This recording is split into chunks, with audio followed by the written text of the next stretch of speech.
আমাদের নেতা জিয়াউর রহমান সাহেব মিটিং দল যখন ক্ষমতায় ছিলেন উনি কিন্তু প্রধানমন্ত্রীদেরকে কাঠগড়ার সামনে দাঁড় করাইছিলেন। নতুন না, কিন্তু উনি নিজে কাঠগড়ার সময় প্রত্যেকটা মিনিস্ট্রি দাঁড় করাইছিলেন এবং নেতাকর্মীদের উদ্দেশ্যে তিনি কথা বলেছেন যে তোমরা কী কী কাজ করেছে বলো।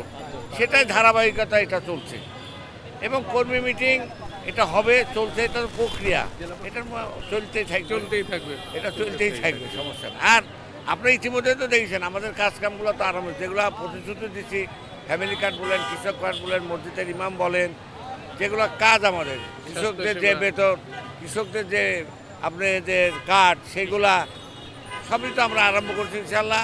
তারপরে আপনারা যে স্কুলের ছাত্রছাত্রীদের যে বই খাতা পোশাক এগুলো কাজ চলছে, খাবার টিফিন, তারপরে খেলাধুলার এগুলো আমরা চলছে, এগুলো প্রক্রিয়া চলবে।